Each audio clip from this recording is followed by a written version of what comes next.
Luis দিয়াজের পেছনে ছুটতে ছুটতে হঠাৎ করে বার্সার রকেট যেন দিক পরিবর্তন করে নিকো উইলিয়ামসের বাড়ির দিকে যেতে শুরু করেছে। শুরুতে জানা গেল বার্সার স্পোর্টিং ডিরেক্টর ডেকোর সাথে নিকো উইলিয়ামসের এজেন্ট ফেলিক্স টাইন্টার মিটিং হয়েছে। এরপর প্রতিটি মিনিট পার হওয়ার সাথে সাথে অ্যাথলেটিক ক্লাব এবং স্পেনের লেফট উইঙ্গার নিকো উইলিয়ামসের বার্সেলোনায় সম্ভাব্য ট্রান্সফার নিয়ে নতুন নতুন আপডেট আসছে।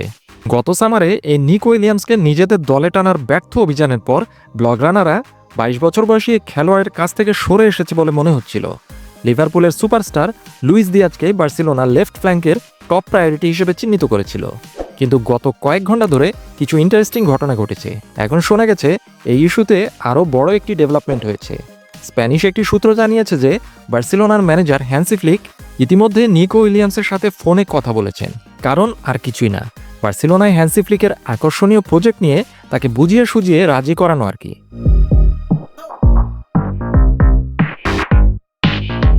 এই সামার ট্রান্সফার উইন্ডোতে এটি নিকো উইলিয়ামস এবং বার্সার জন্য একটি বিশাল পদক্ষেপ হতে পারে। কারণ এই ফোন কল যদি সত্যি হয়ে থাকে তাহলে এটাই বোঝা যাচ্ছে যে বার্সা ম্যানেজার ইতিমধ্যেই এই সাইনিং নিয়ে তার সবুজ সংকেত দিয়েছেন। ধারণা করা হচ্ছে যে নিকো উইলিয়ামস তার পক্ষ থেকে বার্সেলোনার হয়ে খেলার ব্যাপারে খুবই আগ্রহী, মানে এক কথায় বলা যায় ক্রেজি।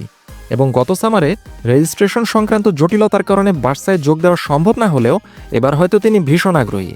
আরও জানা গেছে উয়েফা ইউরো 2024 বিজয়ী এই নিকো উইলিয়ামসকে গত বছর বার্সা যে 12 মিলিয়ন ইউরো বার্ষিক বেতনের প্রস্তাব দিয়েছিল তা এবার তিনি গ্রহণ করতে রাজি আছেন। কারণ বার্সায় আছেন নিকোর বন্ধু লামিন ইয়ামাল। স্পেন জাতীয় দলে এই দুজন একসাথেই জুটি গড়ে খেলছেন।